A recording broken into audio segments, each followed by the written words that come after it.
I love the end of the fucking world. If you haven't seen the show, please watch it before this video. It really is great, and I think you'll get way more out of it without context, and this video will be better for you once we're on the same page. Now that said,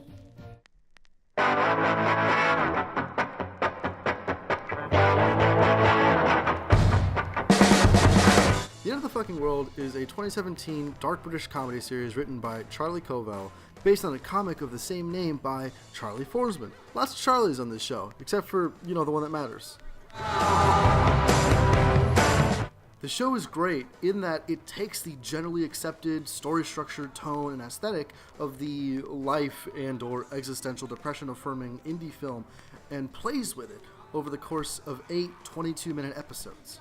That's a tight schedule. That is to say that most 22-minute shows have a 22-episode season, which means that this show, with how it is, comparatively recontextualizes itself into something that isn't just another show. Now, this is done structurally, but the extrapolation would be that if this show is to be as satisfying as an almost 3 times longer one, it must have something specific and profound to say if it's going to try and do it in just 8 episodes, which must, by extension, be really fucking good. It would have been really easy for the show to just plainly be what it sets itself up to be, which is edgy teen indie film, The Show. But it goes beyond that, and that makes me really happy.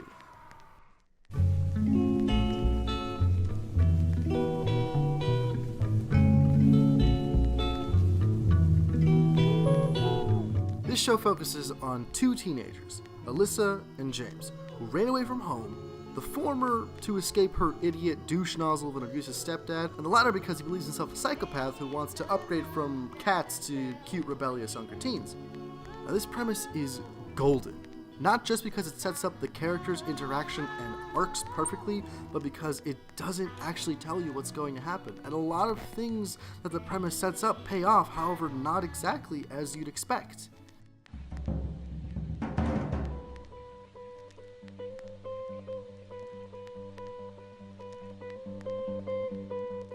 The show takes the typical type of characters that we're used to seeing and extrapolates them into fully formed and wholly broken human beings. This show is about seeking freedom and belonging in a world that has left you emotionally numb and stunted for almost your whole life. And as much as that freedom is the goal of the characters in the show, the goal of the show is to never forget and constantly underline the underlying tragedy of the situation that these teens have been forced to create for themselves. Okay, let me explain. Alyssa is emotionally broken and ostracized by her stepfather, her mother's willingness to go along with him, and her father's abandonment and seeming continued emotional investment, something that comes to be the downfall of Alyssa come the journey's end. Yeah, fuck you too, Leslie! Wait, no good dads. No good dads in the show. Except for you, Phil. You really did try. I just don't think that you were there enough, emotionally. You really tried, but you couldn't see that your son was hurting. And I forgive you for that. Alyssa is the character with the most agency in the show, which makes sense after living a life of being denied that fundamental part of her humanity. It's her that drives the story forward, and yet the show finds a balance being about her and James, who conversely has no agency and spends the entire series playing yes man to everything Alyssa suggests that they do, even when it's not that safe. And I feel like they put that on the test in England. Do they not put that should be on the driving test. No. Don't do that. Your car explodes. The fundamental issue that both Alyssa and James are working through in the show is their sense of abandonment in 2 very different ways. And the show itself highlights this through the character of Detective Eunice Noon. Setting aside the fact I love Gemma Whalen, I also love Detective Moon. From the beginning of their investigation into Alyssa and James, Detective Moon is disinterested in what seem to be the facts of the case, the same ones that her partner, Detective Donahue, uses to coldly label the 2 murderers and call it done. Moon would rather look at the fact that the man they presumably killed, I say presumably because they don't know that James stabbed the shit out of this piece of shit, which, is okay with me. Moon actually looks at the tragedy of the situation, not for the loss of a bad guy, but mourning the loss of these children's innocence. This is further cemented when she learns what the audience already knows, that Alyssa isn't welcome in her home, and James witnessed the suicide of his mother.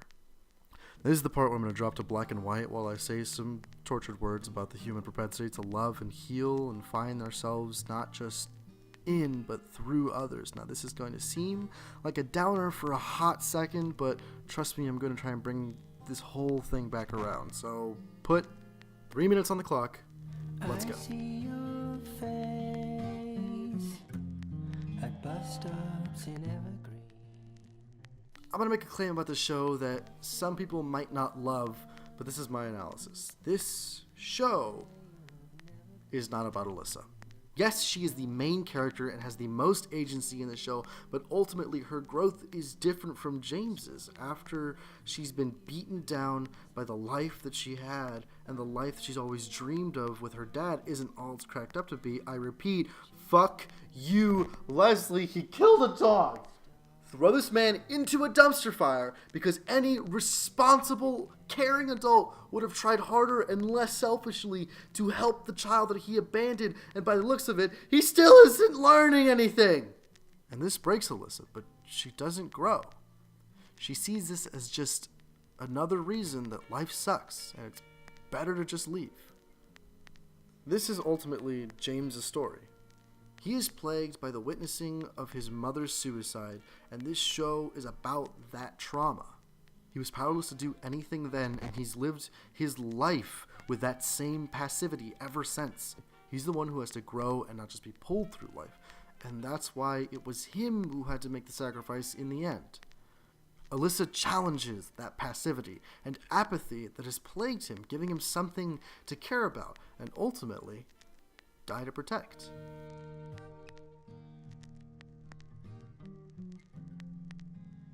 The last scene of the show is an interesting evolution of James's character.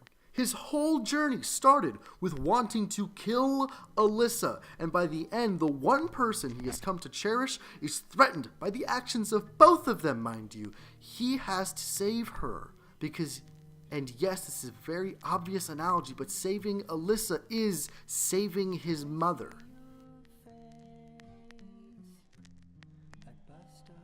His mother lost everything about her life that to her made it worth living, and James couldn't help.